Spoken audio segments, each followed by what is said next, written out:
All right, so what I'm going to do in this video is talk to you about saving for retirement as a university professor or a researcher in a US school, and could be applicable to a North American school in general.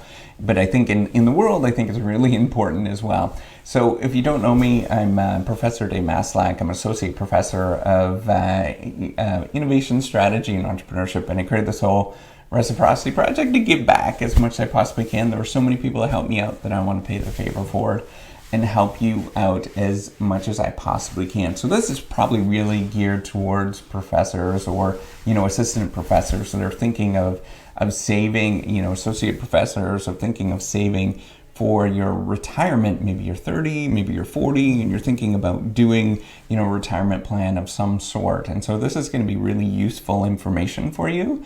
So I would pay attention to this, because it's good, if you kind of abide by these general rules, you can have, millions of dollars by the time that you're 60, 65, 70 years old, and it's really basic stuff. So I think this is very, very important for you in terms of learning about this and in how to actually build wealth.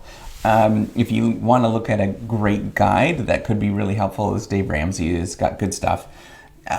His political opinions are a little unusual, but in terms of what he practices, I really do think it's great advice in terms of what I would recommend with some of this stuff. So in terms of starting out, what I would do is to really look for paying down your school loans as much as you can and as quickly as you possibly can before you start to go into investing and doing anything like that. So if you have substantial amounts of school loans, I would just pay those down quickly and as swiftly as you can, looking for ways that you can accelerate that in any way you can by working and doing more work to reduce that. Now, if it's going to take you more than, say, 5 years to do that, because I know some of you do have substantial, a large amount of debt in terms of school debt, what you can do is start investing a small amount of your salary. Just be prepared for your retirement plan. But you still have to sort of compensate for those in terms of getting that done very quickly. So what I would do personally is to look for personal contacts that you can trust for investment professionals, right? So talk to your colleagues, talk to your friends that are in the area, and ask the colleagues that you can trust, that you think that are actually really fiscally responsible in terms of helping you out. Not everybody is going to be very good with this kind of stuff, so you have to get a good sense of that in your community. Sometimes you could talk to your HR professional, but sometimes they're maybe not as helpful as you would like, and the best people you can get information from are your colleagues or somebody that understands this or that has gone through the same stages as you at this moment. So once you get your student debt paid off, I know it takes a while. It took me a while, and it's going to feel like it feels great. Like the sort of stress that's taken off your shoulders and stuff like that is really important. But then once you start doing that, you can start investing, 10 to 25% of your income in basic mutual funds, really basic mutual funds that you would find. Be wary of anything that's sort of affiliated with insurance products and stuff like that, and really be very careful with that. Sometimes they're kind of gimmicky in terms of what they're trying to do. And so what you want to aim for is basically 10 to 25%. And, a good number is 15% of your income that you bring in, you're putting into some sort of savings for retirement every year. And you just get into the mode where that gets taken off of your income, whatever your paycheck is, and gets taken and put into the bank. Now, if you do that alone, you're going to end up with millions of dollars if you just do a really basic mutual fund that is a growth mutual fund of some sort, and you're just doing that, and you just do that every paycheck for 30 years. That's going to add up, and it does, because of compound interest. You can talk to your investment professional that will actually show you some of these tables, and it's pretty truly amazing to see these things. So if you want to see one, if you're in the States, actually, if you're not in the States, you can look at it as too. American Funds has a really good chart to show you this in terms of if you invested in, I think it was like 1975, $10,000, and it shows you over time in terms of how much money you would have had to date. And it is unbelievable how much money you would have just because of compound interest. So you have to get into that mode of doing it to actually regain that amount of money that you're going to get.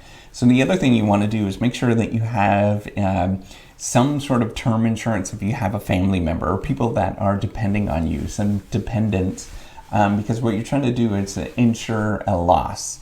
So you want to make sure that you don't have a big loss that is going to penalize that family member in the future, and it's going to eat away from that amount of money that you're actually saving at this moment. And there's all sorts of reasons why this could happen. You have a high chance of dying sometimes, right? Just because of weird random things that happen.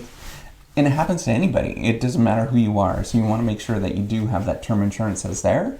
And be skeptical of people that are trying to sell you this kind of stuff, because they try to push you on different sort of packages and stuff. But just basic term insurance, it's somewhere around 10 times the value of what you actually bring in every year. So 10 times your income is going to give you the right amount of insurance that you can have. And the reason why you do that is because the market makes about 8%. You could probably get about 6%. And on the market, and if you take that, if you multiply whatever you're making by the 8%, that gives you a substantial amount of money that you can make every single year just based on the value of that income. And you never sort of run out of the amount of money that you're going to have, or the dependent that you have is not going to run out of money at the end of it. Now, if you are, and what I would do is, in terms of investing, is I would sort of do a step up in terms of what you're investing in. And this is kind of stuff that we just did anyways, because it really worked out for us. So what I would do is invest in the 403B plan that you have and look for the Roth one, the after tax. And it took me a long time to figure this out. It took me a couple of years to figure this out. But the reason why you want to do that is not because there's a tax advantage or anything like that. It all works out in the end.